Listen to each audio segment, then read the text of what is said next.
What the? Ooh. Oh, false That start. didn't sound right. There we go. We're Exploded. professionals.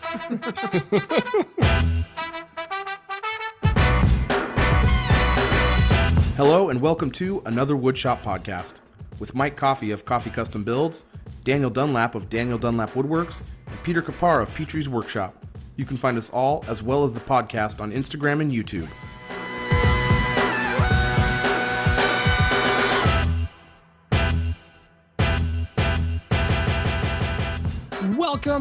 Welcome to episode 121 of another Woodshop podcast, where this week we are joined by the Flip Top Godfather. If you don't have any plans tonight, he's got you covered. He taught us how to make a profit and how to become content creators. He's locally known as Baltic Birch Brad. Brad Rodrigues is here from Fix This, Build That. Pete, your streak continues. I love that. Fantastic. Pete's our hype man. Pete. He gets Welcome. everyone in the mood. I was not expecting that. He's the podcast podcast 4-player. He's really good. Yeah, I get you warmed up. Podcast 4-player. we got Pete getting us in the mood over here. It's great. Hey, like Pete just said, Brad's joining us on the podcast. Big thanks to Brad. We're really excited about that. Real quick, I wanted to thank our new patrons. We have Aaron Easton and Andrew Vahey joining us in the Meh Army. So big thanks to you guys. We really appreciate you very much.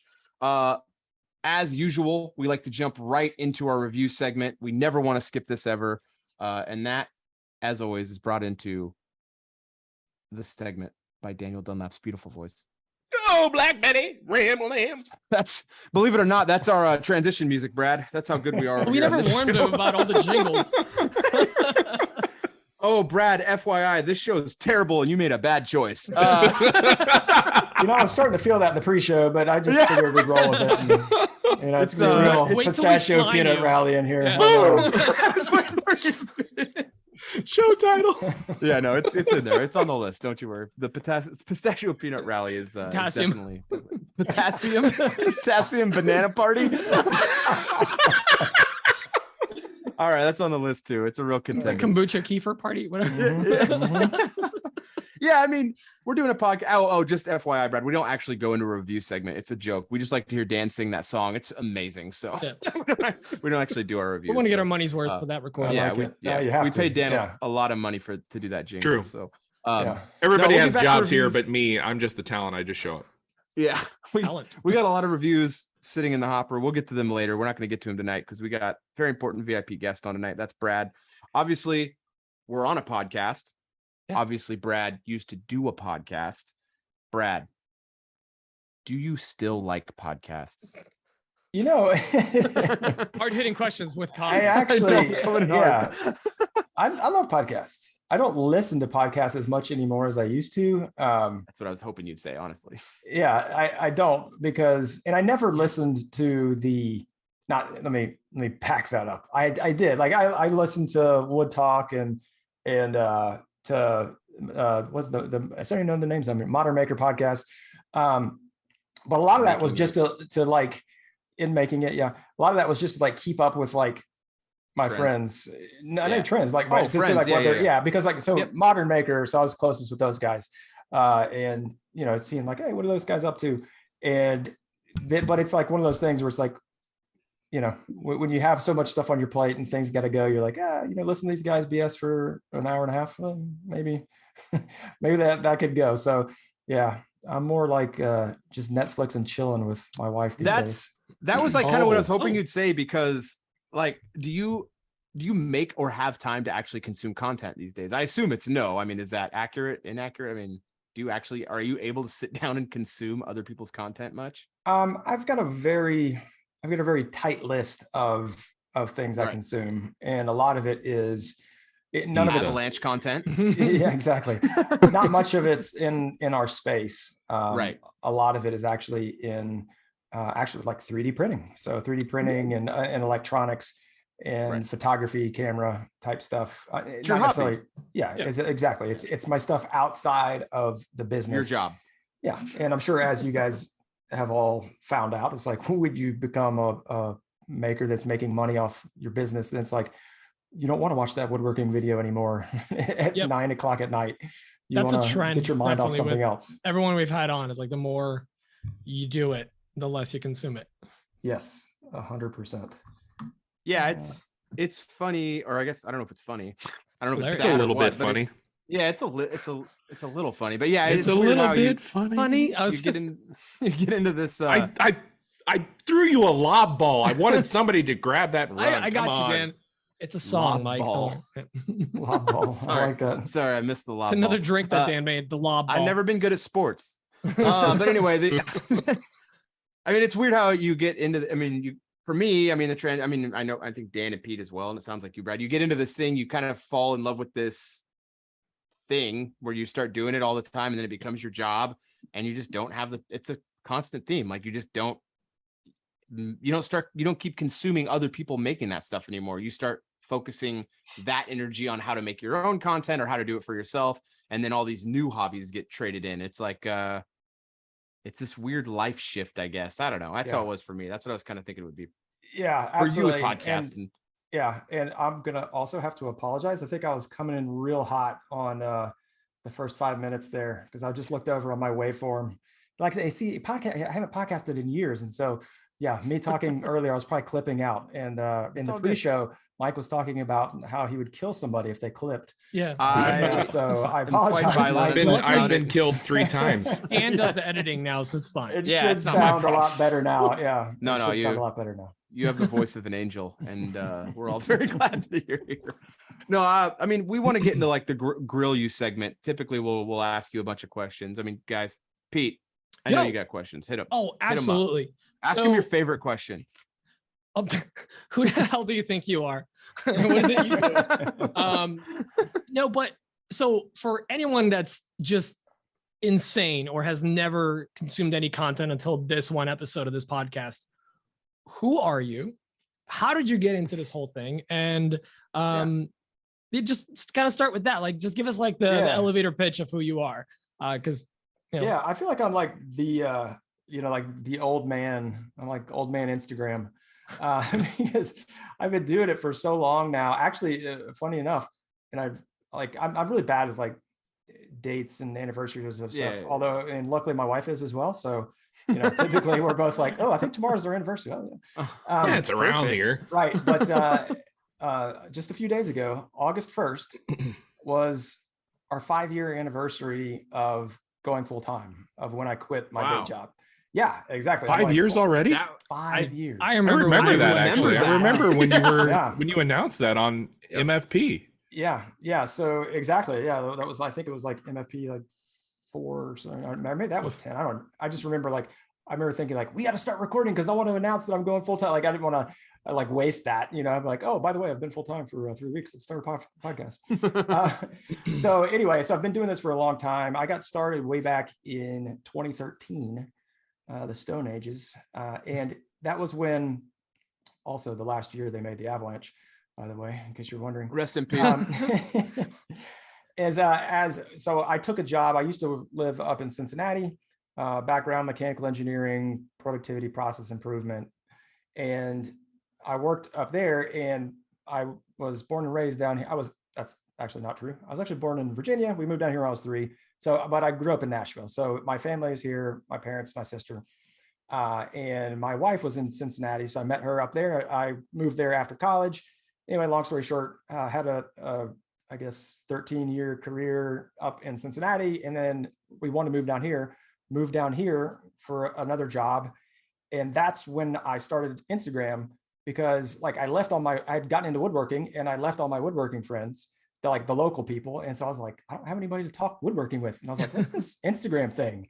I literally thought it was like a photo editing app. It used to be. Yeah. I thought it was like VSCO. Oh. Yeah, exactly. So anyway, I started Instagram, and basically I just started like posting stuff and sharing things. And there was like 7 other people on Instagram doing woodworking. And so, I was able to be alive. What a time to be alive. You could post a picture and people actually commented. It was fantastic. And so people started following me, and I just started posting. I was like, hey, this is kind of cool. And then I remember it was Rigid reached out. Like I posted the flip top tool stand, the original flip top tool stand. OG. Version 1. V1 final. And and it was they commented and were like, "Oh, we love that. Can we send you a compressor?" And I was like, "Yeah, I Will it like free flip?" stuff." And so they sent it over, and then that was like my first inkling of like, this could be like companies are like looking for people on social media. Mhm. And anyway, fast forward, kept growing. In 2015, started the blog. In 2016, started the YouTube channel. And then that was about the time where I was like, hey, I think this could be a full-time gig. And we worked. And in 2017, I quit 5 years ago, a couple of days ago. And yeah, as they say, the rest is history. So we do woodworking, DIY content, and we're pretty much everywhere. And build this, build that. No, I'm sorry, fix this, build that. Fix, build this, All that. fax this. Demo Build that. all that. Inside joke here. Fax this. Yeah, we were discussing in the pre-show how I would never suggest anybody use the words this or that in their branding, because people cannot put them together for whatever reason. And now Brad owns like 19 URLs. Yeah, and now I own every iteration of that. How scary was it going full time? That transition? So honestly, it was not scary. I think the scarier part was, and it was not scary because we prepared for it. Right. And it was more scary making the decision. And I think it was like more scary putting in the time beforehand, not knowing if it would pay off. Right. Because I was like, man, so I got to a point where I was like, what if I made this full time? And then I'm just like, okay, we're going to go after this. So like, we kind of made that decision to try to make it full time. And like, to me, that's the scary part, because going full time, and in my opinion, if you're doing it right, when you actually click that button, do whatever, put in your notice, that should just be the one person launch you're party. Dialed. Yeah. You're already, yeah, exactly. You're blowing the horn. Yeah.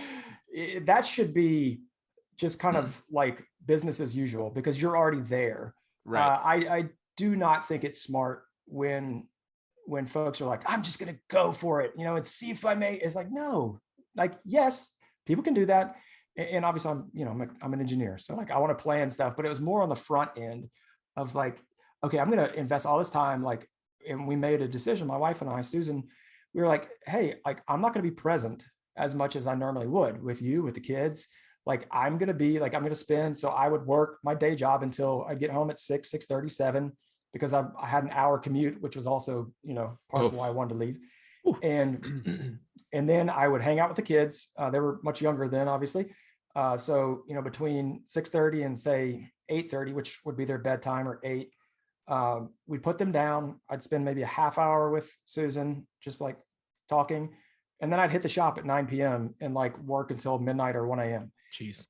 Yeah. And so, and like, I that hustle. Yeah. Oh, I was like burning it. Was a nightmare. I was going to say, that sound familiar, Mike?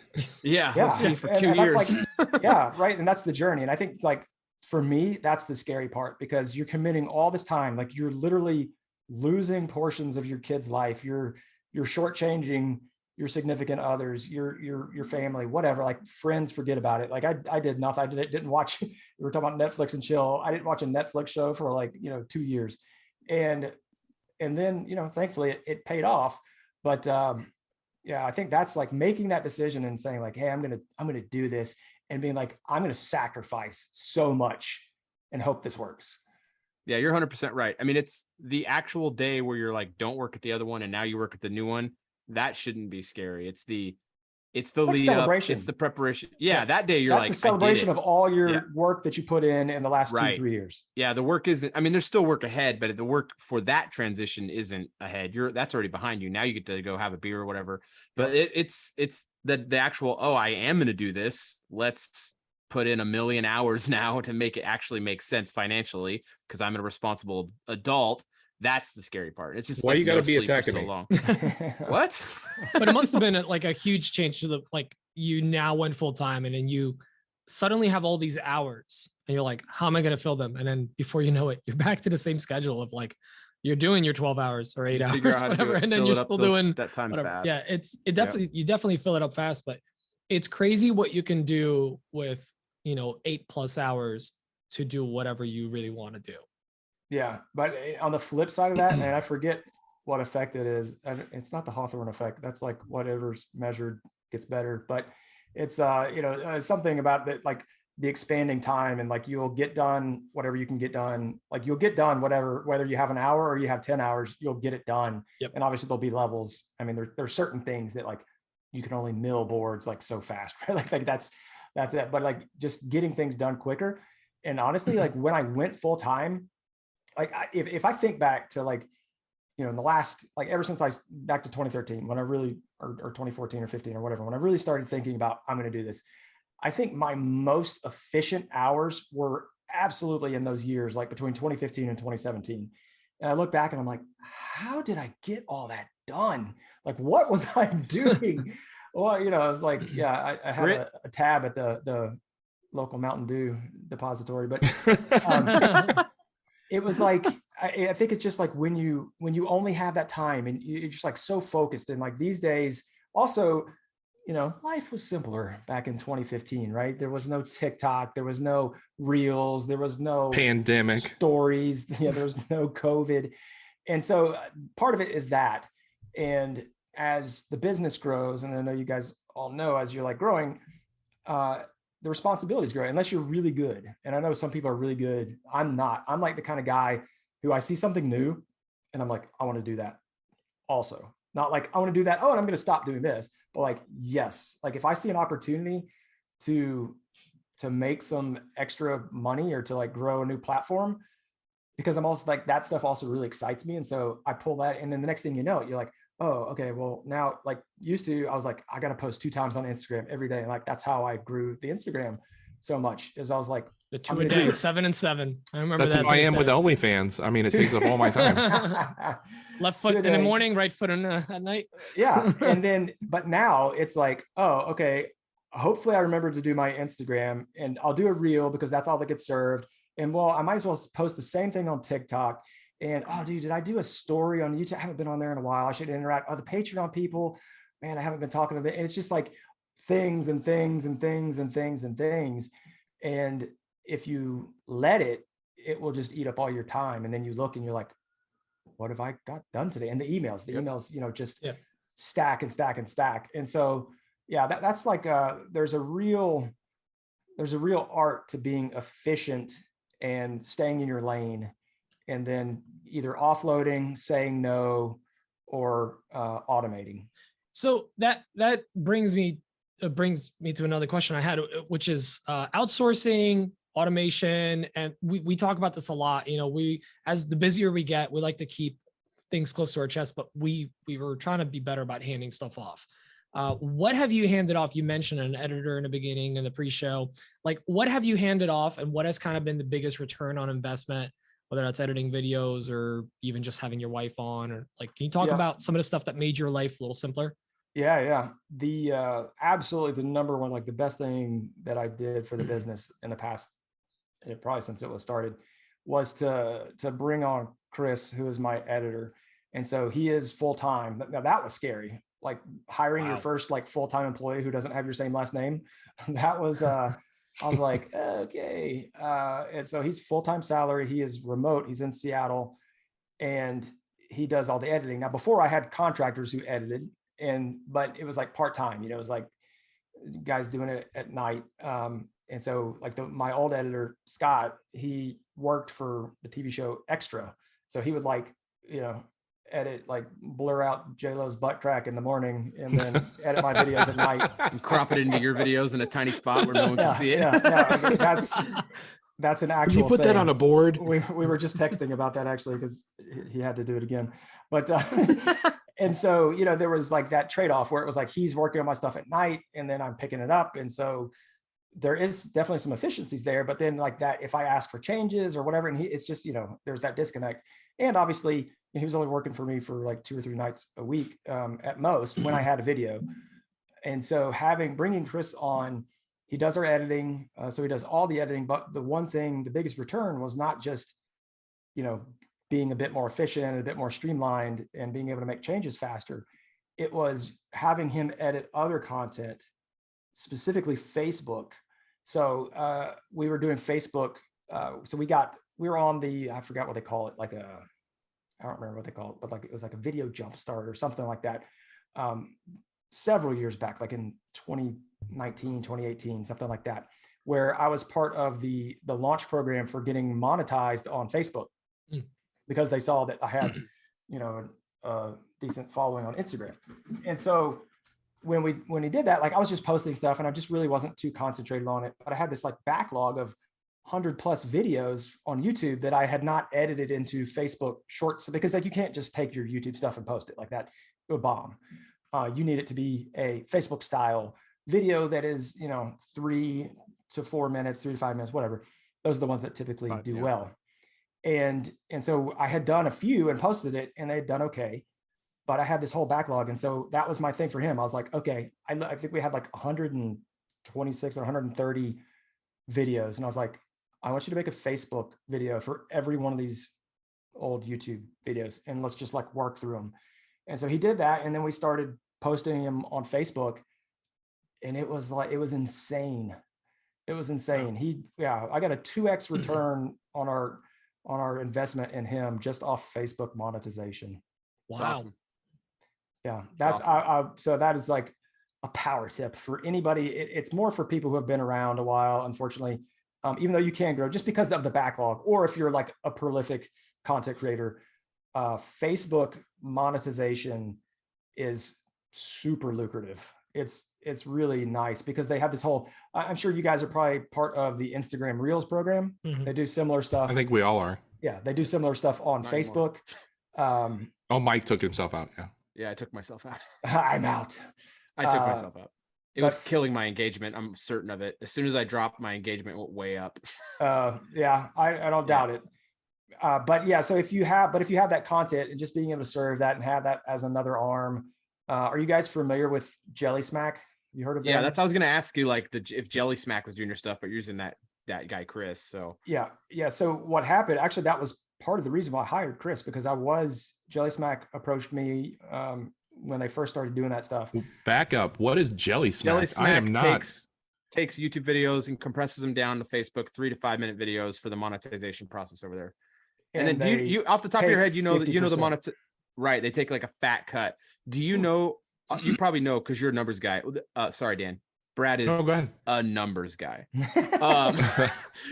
That's a joke I'm a math show, guy. Dan. I'm not a numbers guy. Yeah. I'm a math No. guy. It's 10,000 followers. Do you know what the bottom threshold is for that? It's 10,000 followers, right? And then 100,000 view hours in a month or something like that. I can't remember off the top of my head. It's 10,000 followers. It's absurd. It's really high, but it's easier to go viral and share. It's something really tight. It's like in a rolling 30 days or 60 days that you have to hit. I think it's 400,000 minutes. It's a lot. Yeah. It's insane. That's what I'm chasing right now. I'm trying to get because I've seen, like, I'm on the Reels bonus on Facebook. I took it myself out of the Instagram. The Reels one over there it pays. I mean, for how much effort I'm putting in, I'm fine with it. Like, I'm like, okay, this is very little effort, but it's actually bringing me a lot of new follows. And I keep having videos just go over there, like such weird random cuts. I'll cut like an Instagram reel and I'll cut it for a Facebook reel, and it's driving me a lot of new traffic. Yep. And I'm seeing like follows over there. So I'm like, oh shoot, I need to start working on this. And I just got an editor. He's going to be starting. Well, he's starting this month. Him and his wife just finished up remodeling their place, and he's a full-time editor. That's his day job. He does edits for Google. He's a video editor for Google and for DoorDash. Nice. And so he does like their marketing stuff. So he lives out by me now, and I'm bringing him on, and I've got like 8 videos in the hopper. I haven't put a YouTube video out in so long. I'm just not an editor. I just don't want to edit. That's not my skill. I don't want to do that. I don't want to get better at it. I don't want to spend time on it. And that's what he does. So I'm paying him a flat amount, and he's actually starting to do the research on the Facebook side. I'm like, because look, dude, I'm going to start chasing this Facebook thing really hard with whatever content I've got. So I need him. He's like doing that research for me. And that's where I heard about Jelly Smack. Someone else had brought them up as well. Yeah, that's so I wanted to go with them, but they were like, okay, yeah, we'll take 50%. And I was like, that's okay. Yeah, but they literally do everything. Do everything, right? You don't even give them video file. They just take your YouTube video, they download them, they do everything. Oh, wow. And so like literally you do nothing. And they also run paid marketing against paid ads to grow your following, but they also make you pay that back. Hold on, I'm writing this down. Oh no, I'm talking. I like this whole I do nothing. You had Dan business. at nothing for sure. I know a bunch of Yeah, I know several people who are with them. And Is it a weird spelling or anything like that? Just nope, Jelly just Smack? straight up Jelly Smack. I mean, And, Johnny's doing it, right? Yep. And so Johnny is Builds? Four Eyes. No, No, Johnny Crafted Workshop. Oh, Crafted Workshop. Johnny Yeah, Brook, yeah. and then I think Four Eyes is doing it too. Chris is doing it. There's a bunch of people doing it. I mean, yep, there is, but if it's you've got the ability to do it yourself. So it I makes will say way more that sense. Their contract is really bad. Is it? If you, yeah, it's really bad. So if anybody's considering it, make sure you look at the contract and like really read it, because what they basically say, at least they did in the past, is like they basically own your likeness, or they have a 50% ownership of your likeness on Facebook. Oof. So you can't do anything. Like if you do anything else to like monetize it, they're like taking a cut. You can't do. And also I don't know if this is true or not, but I want to say it was something like if you bail out, you had to like repay them everything. It's crazy. Wild. Yeah. So I would not recommend that, but that was when they offered what they told me, that not only that, but they're like, oh, we want your YouTube also. And I was like, what? I was like, that's crazy. No. Well, so to be fair, what they were offering me a ludicrous amount of money, and they're like, same thing. Well, it was a little bit different, but they were like, we'll guarantee you a certain amount per month, based upon your averages. And so it was, and then whatever you earn over that, you would get 50% of it or something. So it was like, and I guess it would kind of make sense with people. There was money there. Yeah, and there was like a huge upfront payment that they were going to do. I think it's another one of those things where like, if you're willing to put in the work, you can get more of it. 100%. If you want to do no work, some is better than none. So if like who Jelly Smack is perfect for is somebody who has never been on Facebook, never wants to go on Facebook, could care less about Facebook. Like, you just write off the whole platform because they basically own you there, and just let them do whatever they want, and the check just comes in. Right. But I already had an established audience and all that stuff. So I was like, yeah, no. And then I was like, well, I could just get 100% of it and hire somebody. And so we had that, and yeah, it's worked out really well. So we've done that, and yeah, that's by far, it's a super long answer to your question. No, that's great. No, bringing somebody this on is all like do golden info. We're all about long answers here. Perfect. Also, I got lots so of like, them. what are the platforms? And also, is Pinterest still valid and viable? I know that was like one that you remember you pitching and being like, Pinterest really? But like Pinterest has brought me business, and I'm very thankful for that. But like, what are the platforms that you're on right now that are you think worth it? Yep. So obviously YouTube, number one, Facebook, number two. It's so weird to me that Facebook is that high up. I had no idea. The money is so good. It pays. The monetization is crazy good. And so Mike, I'm not part of so I know a lot of people who are in the Facebook Reels. And then I was hounding, so I've got like a Facebook partner manager. And I wasn't getting into the Reels, and I had friends that were getting in. And so I can't get into the Reels either. I can't figure it out. Facebook Reels, like, so whatever it is. So you guys are like, whatever, probably in the, I don't know, whatever, 800 to 3,500 to 5,000 or something on Instagram Reels. Like the standard Facebook Reels bonus max potential, 35,000. Mine's 35,000. Like I said, that's every mine's 35,000, and it's got like you have like 5 challenges to complete, and the money just like gets piled up on there. I can usually hit the first 3 challenges every month, and it adds like another $1,000 or something to it. Like I'm just posting twice a day. I'm just taking old content and jumping it on there. Like I threw one on there, and like I was seeing like 300 views, 500 views. Then I just started putting on there, and I'm like 100,000 views, 1 million views. It was like, it just kept going, and I'm seeing numbers grow over there. I'm like, oh, this is kind of neat. So I mean, I'm like 70 shades of jealous. I'm not in that program. But like the one you are in with the big, you gotta have the big following. That one's very lucrative. I think if you have a bunch of viral stuff, the Reels bonus one, which they're going to do the same thing, I feel like, that they did with Instagram, where eventually everyone's going to get it, and they're just going to gut the value. And the one that you are in is so I did just get into Facebook Reels, and my maximum, hold on to your hats, it's 1,200. That's crazy. That is crazy. That'll And cover so- gas. So like, yeah, you know. I've got several buddies who have been in the Facebook with the 35K. Yeah. And just have made a killing. And so I asked her, I was like, why am I not in this? Like, what's the deal? Like, they invite me to different stuff. Like, I was in like a I don't know, like a focus group thing. Mhm. And they're like, they wouldn't tell me for the longest time. And then finally, after asking enough questions, somebody's like, oh, it's for creators who are, she said it really weird, but like under $1 million subscribers on other platforms. Right. So basically it's really smart. So what they're doing is they're trying saying, to draw you over. they're saying anybody who's not super established on other platforms, they're going to pull them into Facebook, overpay them so that you'll get hooked into Facebook and then do it that way. So no, like, my First like one's the, free. That's right. Yeah. The next bump's It's going to like- cost you. Yeah, they know what Your they're dime doing. bag turns into a nickel bag. So, Yeah, exactly. but the not that I have any experience or anything. Yeah, no one Internet accuses you research. of being I a know. drug I dealer. watched- What the hell? That brings up another question for me. What kind of no?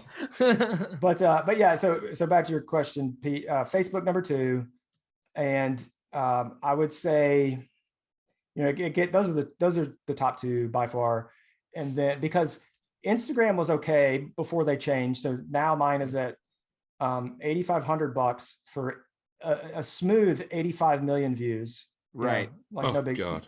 Highly NBD. attainable. MBD. Right. NBD. Last month, I think I got $230 off of it.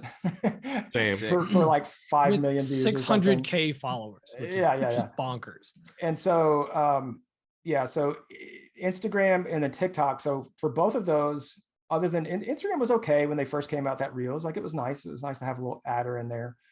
I made more money when the Reels first came out than when they started giving you these large like goal. Yeah. Yeah. Yes. Yeah. Goals. Same. Because the per view dollar amount went. Exactly. Yeah.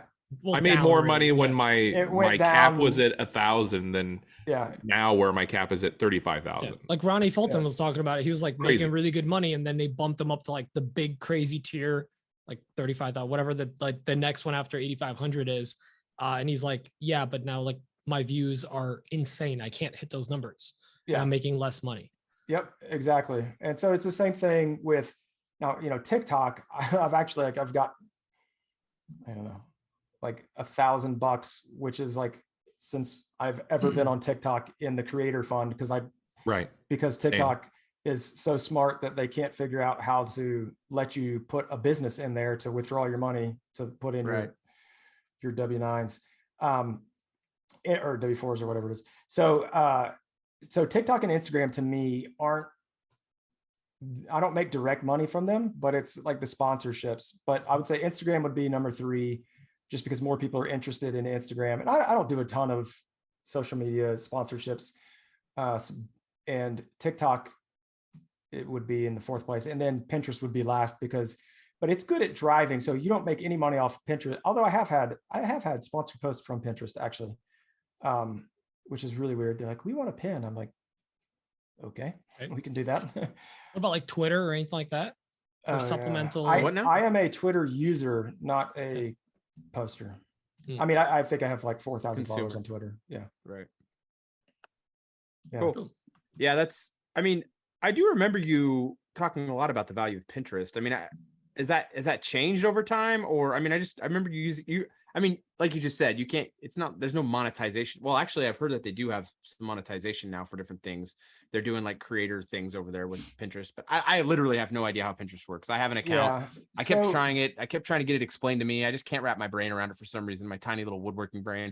But I mean, it's a traffic driver, right? I mean, you drive it to your Yes. plans, I'm assuming, right? That's what you do with it. Mainly to our site. So indirectly, we go Okay, to the blog right. posts first, and then they'll access the Oh, yeah, plans through there. that makes sense. Right. Yeah. Yeah. So if you have a website, I think Pinterest makes a lot of sense. And- if you're and I just gotta- on social, it's not gonna drive you a ton of YouTube views or anything like that. Right. But it'll drive to your website. I gotta say though, for my Etsy, I'm looking at my social media for the year. My biggest driver is Pinterest, and all sure. I've done is with the built-in plugin into the web browser, gone to my Etsy page and hit the little pin button that's there. Yep. Like I just pinned it and threw it into a folder on Pinterest, and it's it's like my biggest contributor of all the social media. Like any traffic driven from social media is Pinterest first, then Instagram, then Facebook. And actually, Twitter's on there too, but I don't know why Tumblr, but whatever. Yeah, no, I'm serious. Like, Tumblr.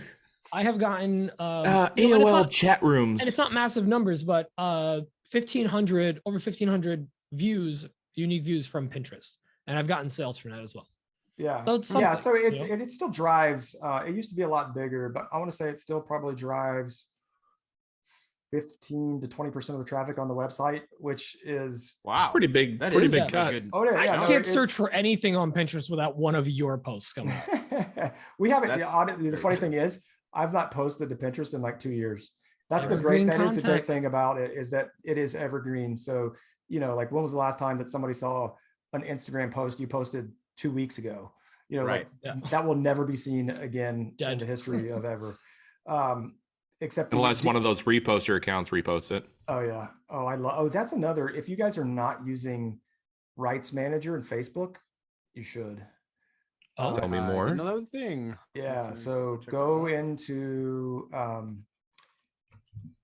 if you go Business Manager, you can get it through Creator Studio.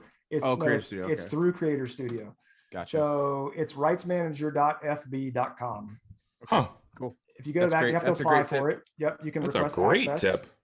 So anybody who is posting, because it does Facebook and Instagram, and what it will do is you upload all your content, or you if you're doing it through Facebook, you can say find matches, and so all those reposter accounts, it's only video, it doesn't do picture.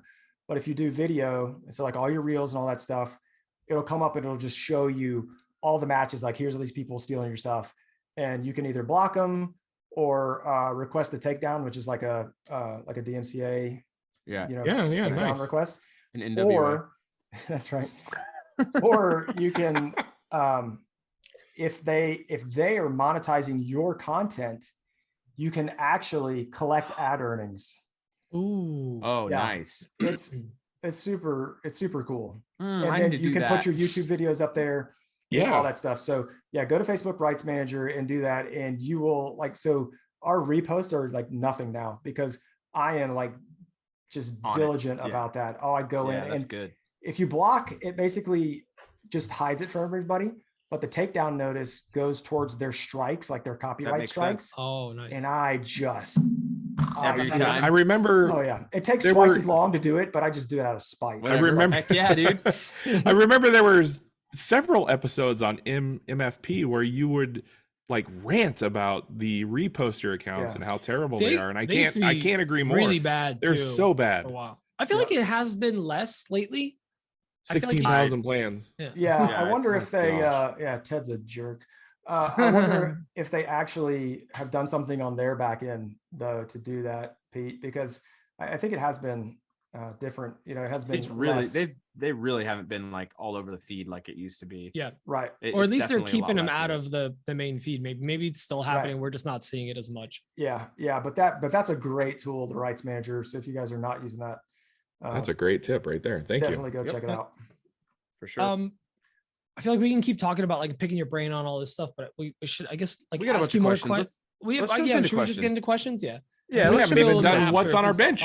Oh my gosh, we haven't done what's on my bench. We're gonna skip it. We're gonna go straight to questions. Skip it. Brad's too important. Well, now we're paying him by the minute. Okay, yeah, true. All right. This first question is from Adam Barnett. It's a very quiet one, Adam. I'm disappointed in you. Hey guys, Adam here from Barnett Custom Woodworks. So my shop is moving to a larger space.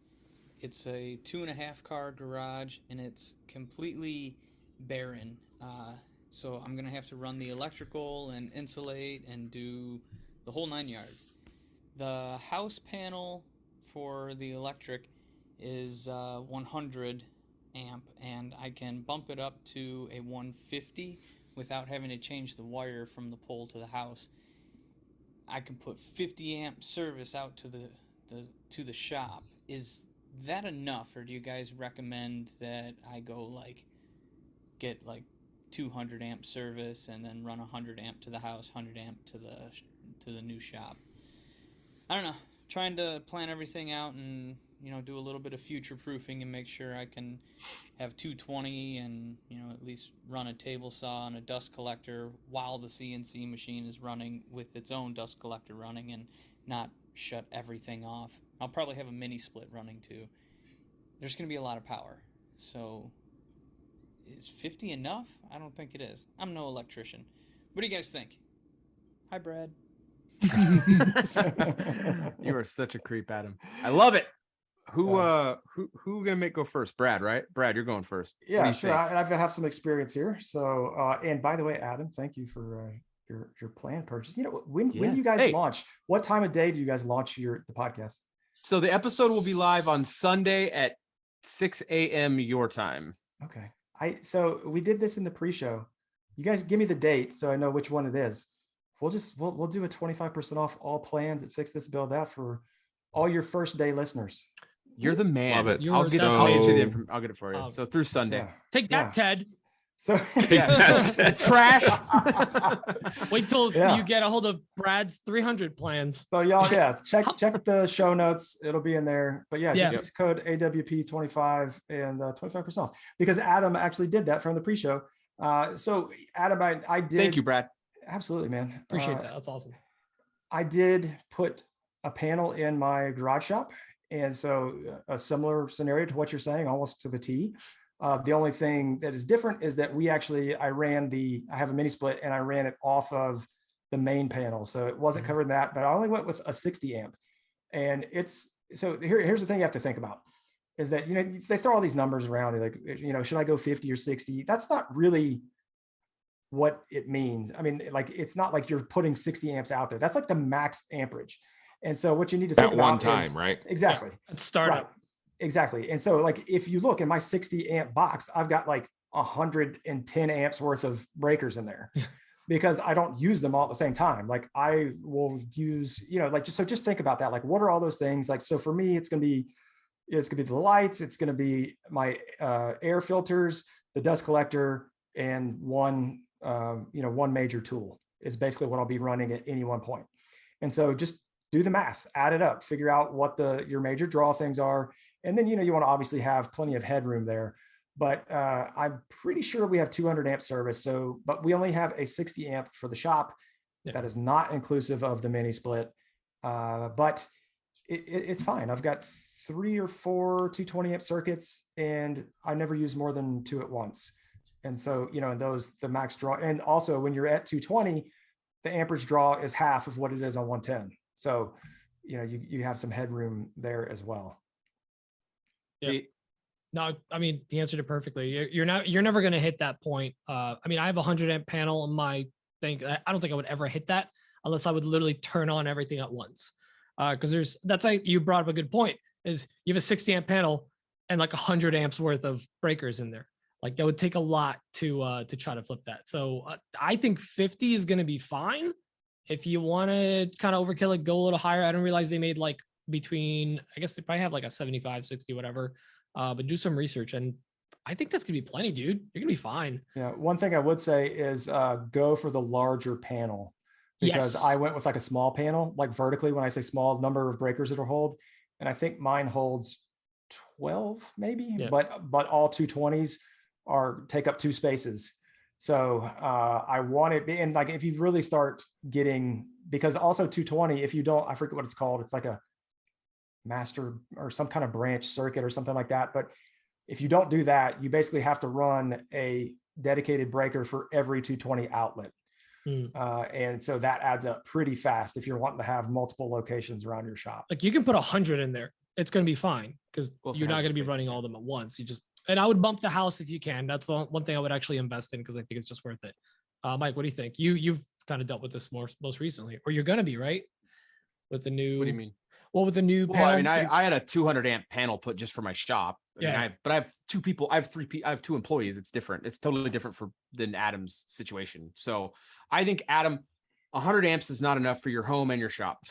I don't know how a house can run on 50 amps only, because you're going to be pulling 50 to your shop. So I think you definitely need to get that 150 amp panel on your house.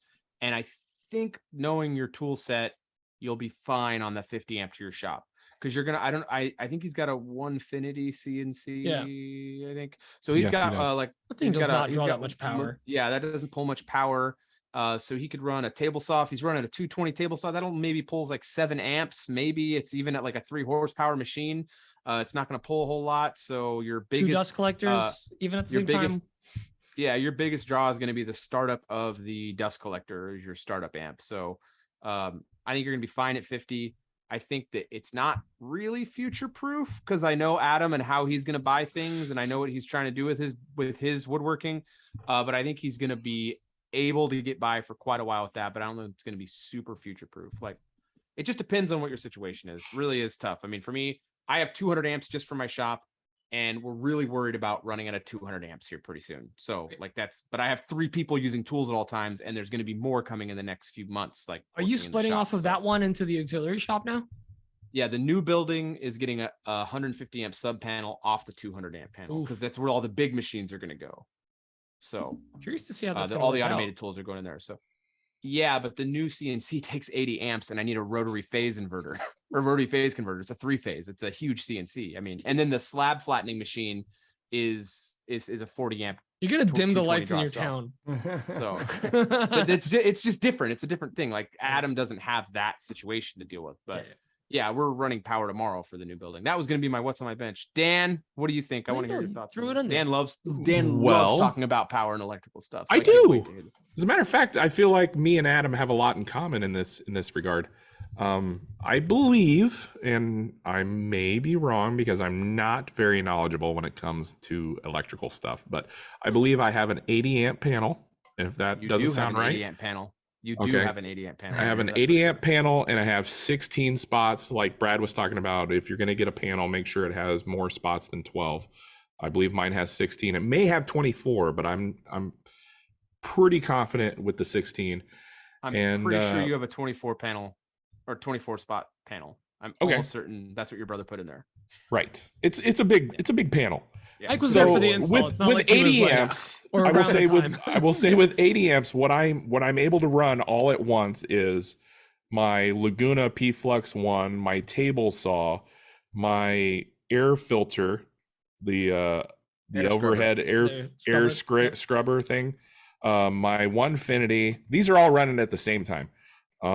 AC, fans, battery chargers, what have you. So and he runs his mouth. Like, that's a lot. I run my mouth a lot, but that doesn't take a whole lot of amps. It actually puts power back into the grid. Yeah. Like solar. It's carbon neutral. There's a show title in there somewhere. So yeah, I think 50 might be okay for you. You might want to bump it up to 60 or 80. Yeah, I don't have a whole lot to add other than what Brad, Pete, and Mike said. I mean, or if you want to go baller, see if you can run a 150 directly from the street. I mean, that sounds like it's an option if they can bump up. Well, isn't that typically like you have to set up a different address for something like that? No, I had to. It's not like that for every county. Yeah. I mean, my county, I had to set up it was fine. It worked out because I needed a business address. So my shop is a business address. So I got to do a separate address. I don't know how. If it's my county's very difficult for that stuff. And you want a future proof, that might be a good option, actually. Yeah. And it's not like it's hard having another address on your property. It's just absolutely. You have to put a mailbox. I mean, so anyway. It all comes down to what you're going to run all at once. Yeah. Exactly. Fixes build that too on YouTube. The next question is from Drew from Woodshop Outback. Here's Drew's question. Hey guys, this is Drew from the Woodshop Outback. Had a couple questions today. First question, do you guys keep an inventory list or a spreadsheet on your materials? Or is it just a visual inspection as needed per project? Order your materials when a project comes in. Second question, for those working a lot of Etsy projects, do you keep an inventory of items made? Or do you still just make them per order? Keep up the great work, guys. Appreciate it. Thanks. I'm gonna throw this one to Dan because I feel like we're gonna get some quick answers here. So I don't keep an inventory of materials, although I probably should, and I learned a little bit of a lesson this week. A quick visual of my wood rack, and I looked at it and I was like, oh, I don't have any cherry, and I had some cherry orders from Etsy, And so I went to the lumber dealer and I bought a big old mamma jamma of like 8-quarter cherry, so I had something in stock. And come to find out, I had a bunch of cherry underneath a bunch of other like wood. So maybe keeping an inventory would be a good idea, but currently I do not. So that answers that question. Foreshadowing here, but he won't. I won't. I have a whiteboard that's like a year and a half old. As for Etsy order inventory, yes, I do keep a small inventory.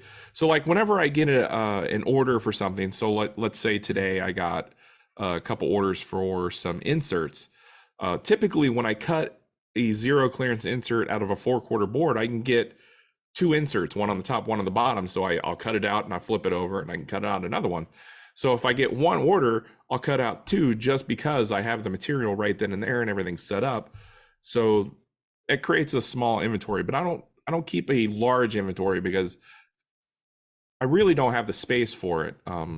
It would be a lot easier if I did have the space, but then I would need somebody to be running the CNC constantly to fill the inventory. And, you know, it really comes down to manpower and being able to keep up with the inventory. Kid Brad, power. what do you... Yeah, I've offered my kids money, real money, and they won't do it. Real human money. Real human money. American dollars.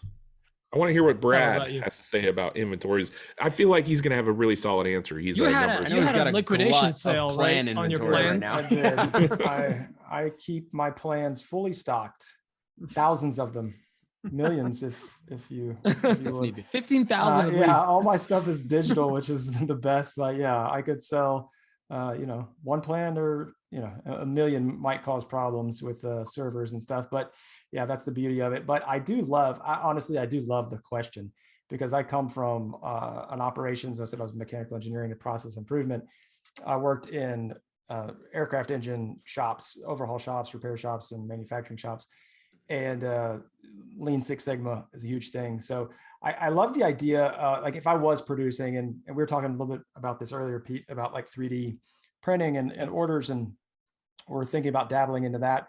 But I like the idea of a Kanban system. And so having a spot for all your items, and that you can visually, heard visual several times here, is like, so, but it is a place for everything, and everything in its place, front running. That so that like when you have those items there, you see it, and it's always like too deep. And so it's like, also when you take the one and you see I'm down to 1, that's when I reorder. Or if I'm down to 10 or whatever it is, box of screws, whatever, depends upon what it is. And so it's like that trigger in your head that when you pull that one down, you kind of have this minimum order quantity. Like, I don't want to go below 1 box of nitrile gloves, like what I don't know, or That's a good point. Gallons of Tight Bond. Like when I crack that last bottle open, that's when I immediately order. So you don't have to keep the track of it. You just know, like, as soon as I get into my last one, I'm going to go ahead and put that next one on order. Yeah, I do the same thing for packaging back here. Yeah. I just did it today. Like, I got down to a certain point so I have very specific packaging that I order.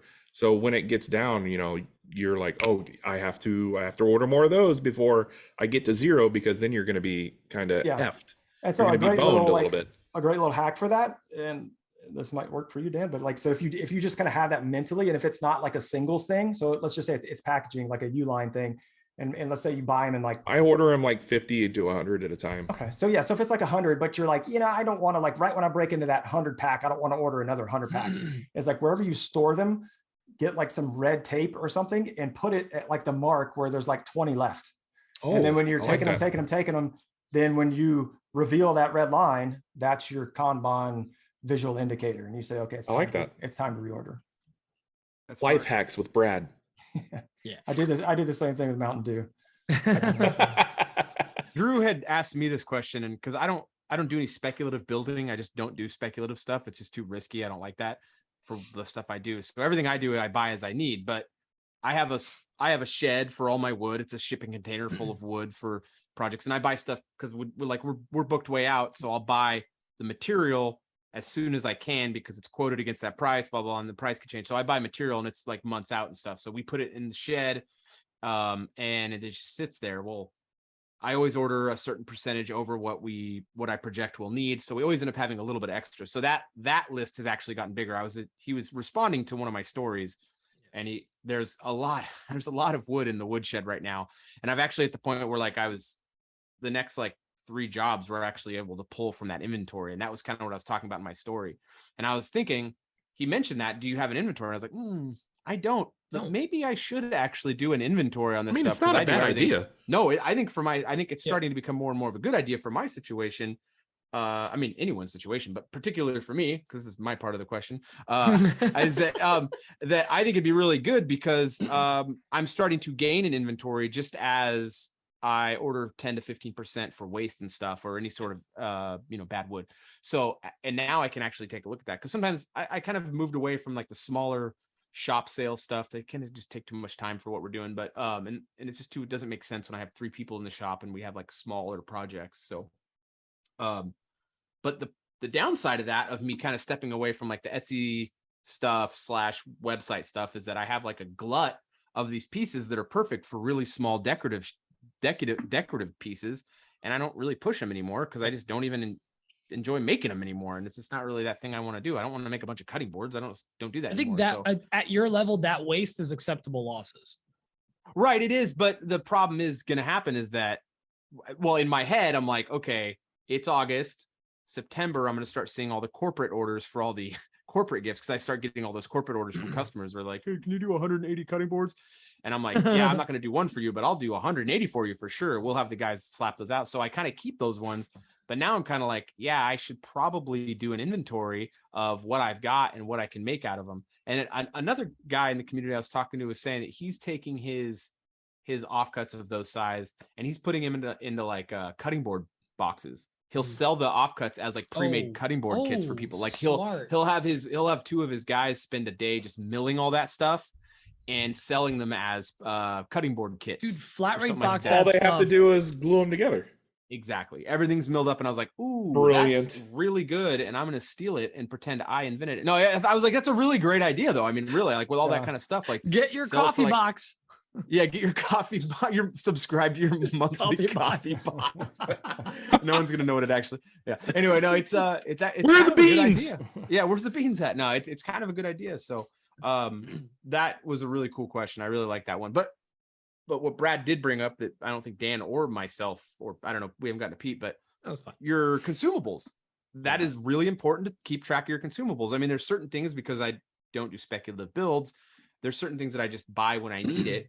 But like finish, I use the same like 3 finishes for different projects. I always keep track of that. That's just, it's how it's, I have a line of stuff on a shelf. I know what's there. As soon as I get to the last jar or container, I order the next thing. And, or like Dan was saying with shipping materials, as soon as I get low, I check on that. So I guess I have a mental inventory, but it probably would be a good idea to start not having to walk to the different places around my business to see where everything's at. And just look at a spreadsheet. Something as simple as that, like could put you at a standstill. Like if you spaced off the finish, I mean, I just did that on this table we delivered on Friday. Yeah. I forgot to order the finish. The finish, I was out of the finish for it. We had to run down like that morning and get the finish on. It was very embarrassing. Anywho, you don't want to be caught with that. Pete, what about you? So I'm glad you and Brad and not Dan brought up the whole packing material thing. Cause like that's the one thing I have a hard inventory. And Brad, you were talking about that, like the red tape. For me, it's like I have a stack of all the different sizes of boxes that I use.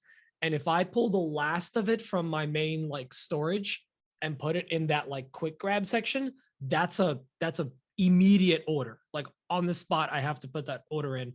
Cause like I can get more filament pretty quickly. I can get more lumber pretty quickly. There's times I can't get these boxes because shipping material has gone through the roof this like through COVID and all that stuff. So I'm getting to the point where like I'm putting together right now a U-line order for some of these boxes. Like I ordered 500 of this like very weird, like I call them tiny pizza boxes. They're 9x9 and like 1.5 inch or 1.25 inch tall. I was like, you know what? I will use these over the next 5 years. I'm just going to put in the order. So like, but like, they also don't take up like a lot of space, and the price was right. And now looking at the boxes, how much they would cost now is like a good 30% more, which is kind of bonkers. But yeah, so for packing material, I 100% do that. I think what happened with me was my floor, my zero is now at a certain level of whatever it is, whether that's amount in the bank or amount of laser material or filament or whatever. If I have 10 rolls of filament left, I have zero.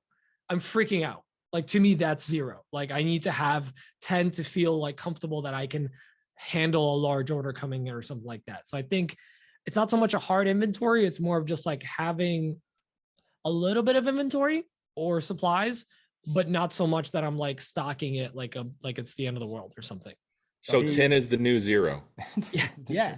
No, it's good to have, you need to have, yes. Yeah. 10 is the new 0. I talk about like raising the floor up a little bit. You want to have a little bit of a cushion. Pete, what filament do you use? I use Inland, but I'm changing back to Hatchbox because it's finally back in stock. We could talk more offline because I think we need to talk. We need to have a little conversation. I want everybody else to have to listen to us talk about. Okay, then yeah, I get Inland because I Nobody get wants Phil's that. filaments. Phil's filaments. Yeah, Inland is You had me at Matchbox 20. Yeah, Matchbox Inland is 20. a Micro Center brand, and we have a Micro Center locally here, so I'm able to get these rolls for like $17 a pop. It's PLA plus, which is pretty cheap. But now I got into a wholesale program with Hatchbox, so I can buy even better filament at the same exact cost. Is it 18? Because I've got their About 18. I got their thing. Okay. Yeah. Yeah. Nice. The wholesale thing it's about 18, but it's PLA or PETG. So you're able to get better materials for the same cost. In Nebraska, you can't use it until it's 19. Okay. Oh, Dan. Drew, great question, man. Yeah, that was a good question. That was a good question. That's very business related. right, I'm let's going fly through to jump this. to Tomas just in case, because I don't know how much time you got, Brad. How much time you got? You good for a little bit? 30. Yeah, well, I'm good for a little more. We have to get to we'll- Scotty's too, like just real quick. Oh yeah, work that in I'll there. do Yeah. Scott Holland's question real quick. We'll get Scott's Right. question. It was Pete could really relate to this one. Hey guys, this is Scotty from Elevate Wood Design. Just want to take the time to thank you guys, Brad, Mike, Pete, and Dan. I appreciate all the inspiration, the know-how, the teaching. You guys have inspired me a ton. And to think last year at this time, I didn't even know what Workbench Con was. I had probably 100 followers on my Instagram, which were probably all friends and family. And I was still working full-time plus as a nurse, and just building a couple things on the side. And now this is my thing. Anyway, my question for you guys is, what is your favorite way to eat potatoes? Mashed, baked, au gratin, whatever. Potato chips. Anyway, thanks guys. I love how his question started. So inspirational. Yeah. I'll go first. Chips. Mike? Chips, dude. Through all this like changing my diet and planning all the weights, I am so weak to chips, dude. I cannot, like, if there's chips in the room, I'm gonna eat that whole bag. that's good to know. Like, chips and Well, sauce, so I'm chips as well. Favorite Nope. chip. Ooh. favorite I'm gonna blow potatoes, your sea minds. salt and vinegar. I'm gonna blow your I just love minds. it. You ready? Boiled and in a stew, baby. Oh my god, I don't even feel like I know you anymore. Good. These are my That's favorite not like chips a on a whole year-round. platter Vegetable right now. stew with big chunks of potatoes. Come on. These are cooked in lard. Those They're are made- so good. Are those the ones we had when we were at your house? Yes. Oh Yes. man, those are Yeah. good. They Those are make them deadly. somewhere in Pennsylvania in Lancaster. Oh, it's this stuff. They sell it locally here. That I like that. But dude, yeah, my jam is Mike. I'm right there with you. Is Miss Vicky's sea salt and Miss vinegar. Vicky's sea salt vinegar is the Oh. best. Or the other one after that is just straight up tortilla chips with like a giant bowl of salsa. Like I slam So- Tortilla salsa. chips are not made from potatoes. That's corn. Mike couldn't We're help talking about himself. chip territory. It's a chip pivot. You don't need to be a Yeah. dick. So I got from the same company. They make russet He's so salt and chippist. vinegar chips, and Mike could not stop eating them. He was Nah, like, "Get this it's- bag away from me." He Get was this- like, I'm "Yo." so weak with chips. Salt It's and vinegar, ridiculous. yeah, my Sea wife, salt- we keep like a she's all into like the container stores. It's like OXO actually, but anyway, yeah, these OXO, really cool things. And we just like keep one that's like the big one that's just, it's always filled with the vinegar chips. And I'm like, oh, vinegar chips are just the best. I love those so much. See, My great man, questions, Scotty. Yeah, my man. I knew I liked you. All right, let's go to Tomas real quick. Let's go to Tomas' question so we can get Brad. And I think we should just squeeze in Matt's, but just have Brad answer it. It's about the okay. All right, Tomas. This is Tomas from France.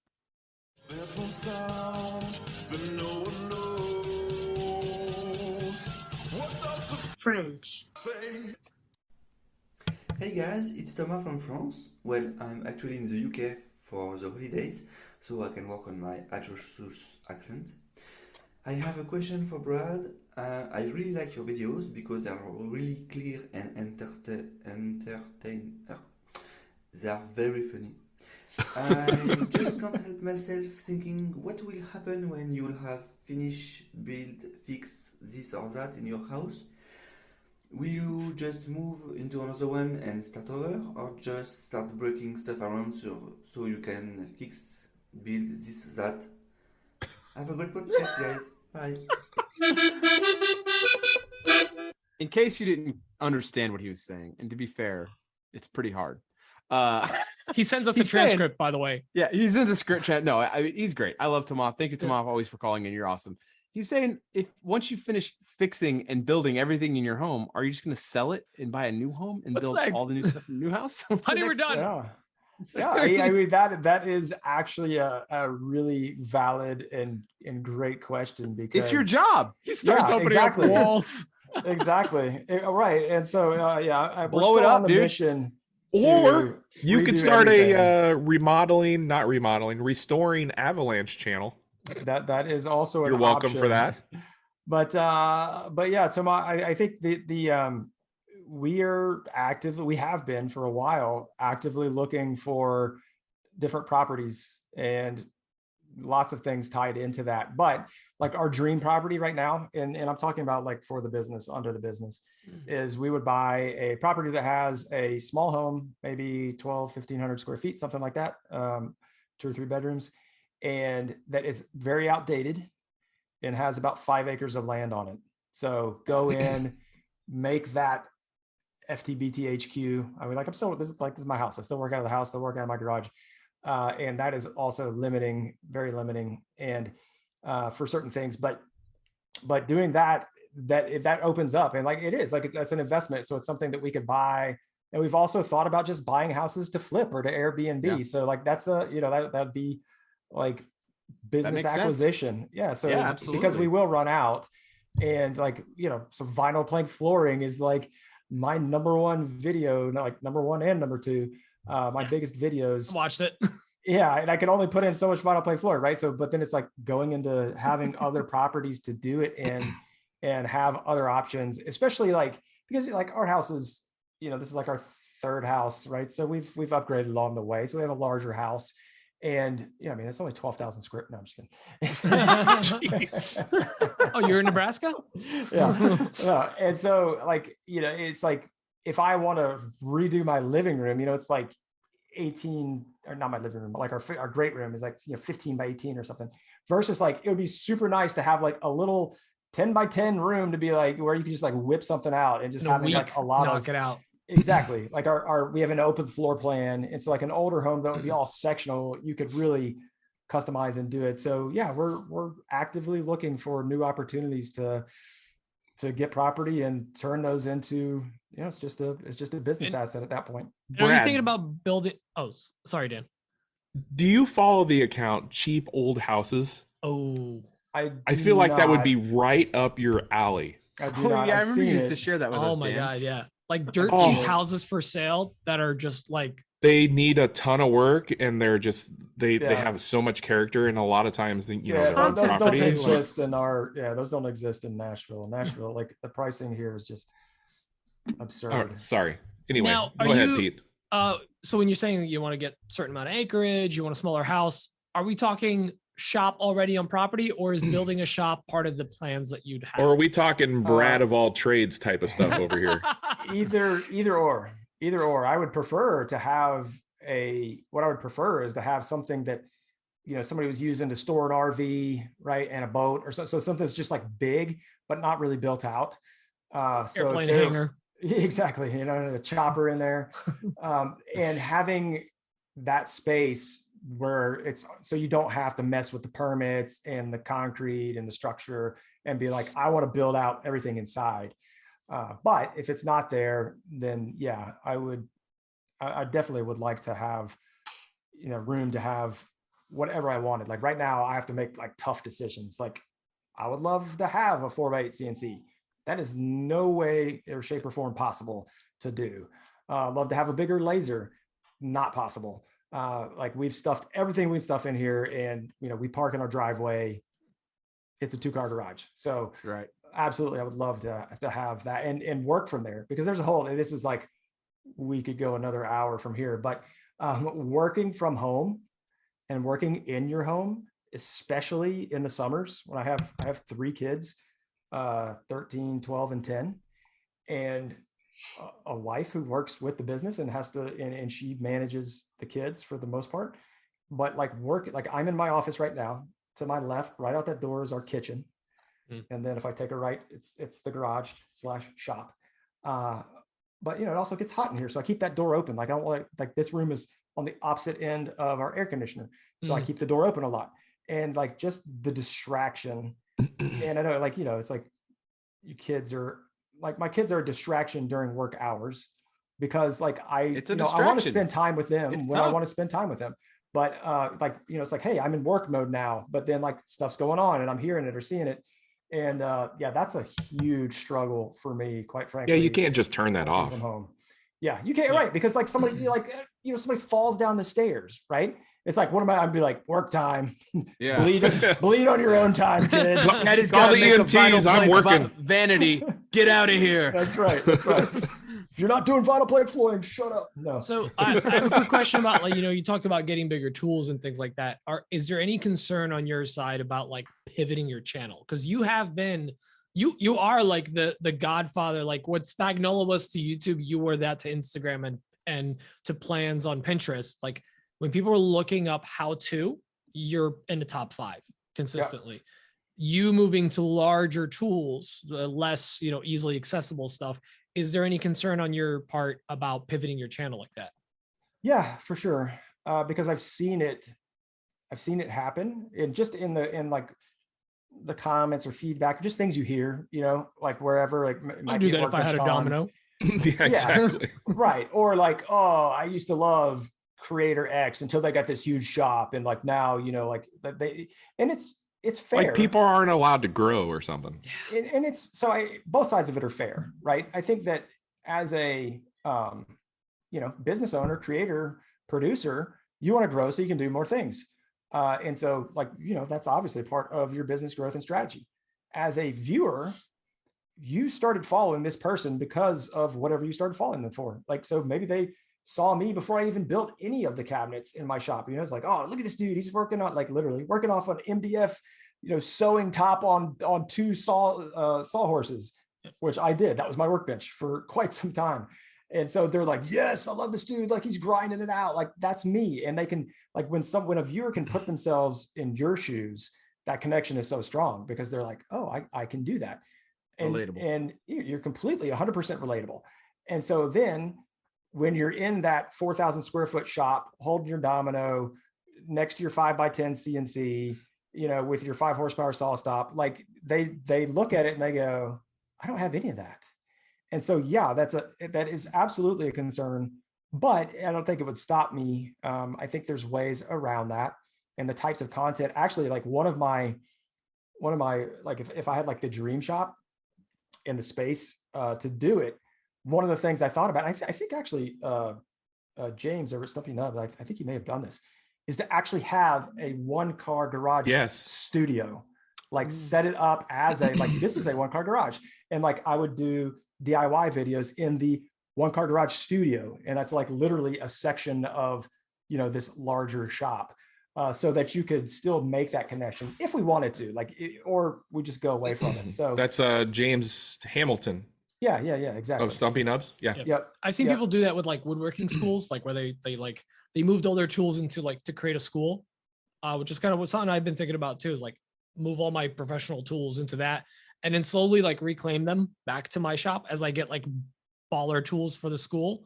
And I've seen people do that where like they have like the smaller space that's just private, just them, and then the school that has like all the fancy stuff. Yeah. We talked about doing that too. Like if we did have a shop that was off property, if we got a commercial shop, of moving all the tools there, but having like just a weekend warrior garage shop and do videos that way. And heaven forbid, like let my wife park in the garage. You know, I don't know what that's like, but yeah. So, I mean, that's something that as you grow as a content creator and different people do it different ways. And I think you can, you know, a lot of, if there's somebody who's just like, screw you, you got this big shop, I don't want to watch you anymore. Like, whatever, like, that's fine. That's going to happen. But most of those folks who have been with you, they're invested in you. And that's the idea, right? They're excited for you. They're like, I can't wait to see. And now it's more about being with you and a part of your journey than necessarily being like, oh, how can I replicate what this person's doing in their shop? I think by and large, that response, the response of, oh, this person's changed or whatever, it comes from a place of negativity, obviously. It's not like, it's probably a little jealousy. It's probably someone who has very low self-esteem or something. They have some sort of issue that they need to work through themselves. They've got low T. Yeah. There's a pill for that. Yeah, they you don't need them. Yeah. You know, I mean, it's hard to lose any views or any engagement or follow or whatever, but like you're better off if that person doesn't want to be with you through the journey. I hate saying the phrase journey. If they don't want to be with you through whatever the change you decide in your thing, then they don't need to be there, and that's fine. They don't need to be there. That's fine. I mean, you do the thing that makes you happy, and you need to enjoy it. I mean, I think that obviously you're full-time. Your content is your focus, so obviously there's more to consider there for sure. Like you need to consider that is your how dare you grow your business, your customer. Yeah, like exactly. That is your customer. So you have to very much think about that. So that it makes a lot of sense. Like, yeah, it's really easy for someone to say, oh, who cares what they think? Well, you know, it kind of, if it's a growing sentiment and it's a swell of people who think that way, it's concerning when that is your job. So it's something to very, very much be considerate of when you're doing it. It's a tough. Yeah. Especially if you're like me, who I'm content only. Yeah. So like, if it was like, you know, like you, Mike, it was like, you're moving to, you know, these huge shops. It's like, people are like, oh, you've changed, you stink. You're like, I haven't seen that. Honestly, like, I have seen none of that. Like I think, which is great. I've seen mostly just people who want to see the journey in what I'm doing. So I haven't seen any of that. Right. But if it did happen, it's like, you don't care because like you're doing that so you can make more money in selling the products you're selling. I just couldn't care. Right. I'll just versus like me and then laugh or whatever. Right. Yeah. Exactly. But if that was like, if that did happen, then that could be an issue. But then you also, your audience is always changing over time and you're pivoting. Right. And so, yeah, man, you're going to sometimes if you don't change at all though, that's more risky too. I mean, if you're not doing anything different, you have to grow in some way. I mean, it's just crazy, but anyway, cool.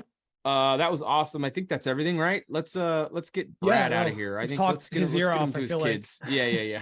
Thank you for the incredible time commitment we asked you to be a part of, man. We really appreciate it. Thank you so much. This has been incredible. Yeah, it's been really great having you on the show. I mean, I don't know about you guys, but like, honestly, Brad, you're the reason I started wanting to do content creation. Like when you, I don't like Brad. 100%. I'm gonna say it right now. So I'm jealous of you. I hate you, but you're the reason. You're the reason. Really appreciate you coming on the show, Brad. Really great. So yeah, I asked Brad to be on this podcast when I was drunk at Workbench Con, and I can't believe he held up his part of the deal there. Yeah, no, I love it. I love seeing the next generation, right? Dregs of society doing podcasts.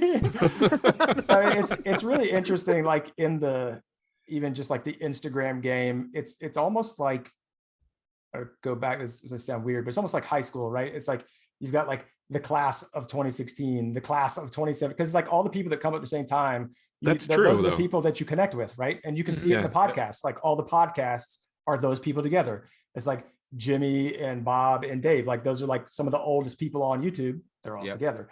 And then like, that next wave would be like the Ben and Mike and Chris and then like me and John when we had our podcast. And so it's like, yeah.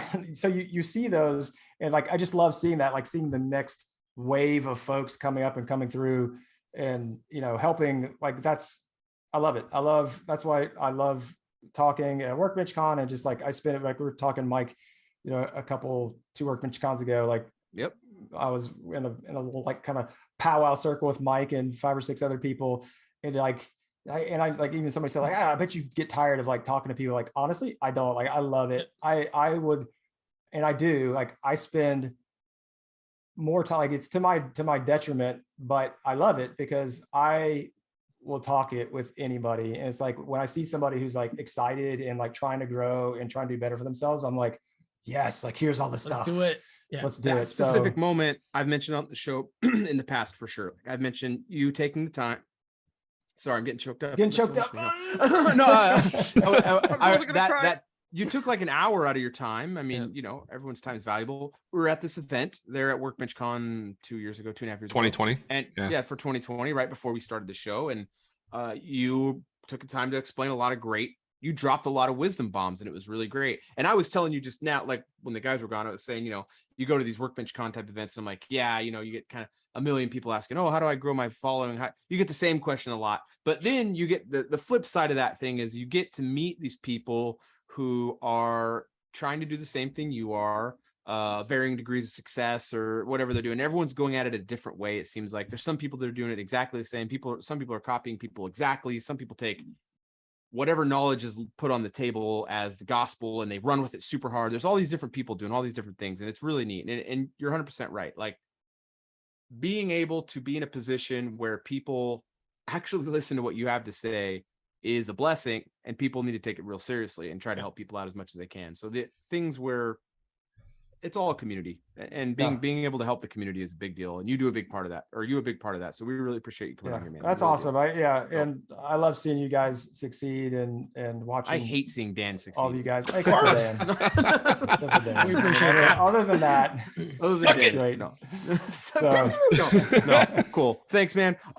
This episode will have a special code in the description, Pete. Yep. I'm going to drop it in there. To get 25% off fixthisbuildthat.com. The for the first day listeners. For the first day. Brad, you're okay with us sharing that in our stories, obviously, for the first day listeners? Okay, we'll get that out there. We won't say what it is in our stories. So exactly. I was going to say, send them so that you get the first day. So what, through the end of Sunday, we're thinking? Through the end of Sunday. Yeah, whatever day you launch, through the end of that day. Cool. Thanks, man. Awesome. That's really appreciate you. Thank you. Yep. Thank you very much. Have a great rest of your night. Have a great rest of your week. We will talk to you soon. Everybody, programming note, we will have Alma with Pink Soul Studios on next week, and we'll get back to our normal rotation of talking about what's on our bench, and we can hear Dan. We're going to have a big what's on our bench. I had a great what's on my bench this week, finally, and I got ripped off. You'll forget about it. Thanks, everyone. Everyone have a good week. Thank you so much. Bye now. See you next time. Bye. Bye. Love you a long time. Bye.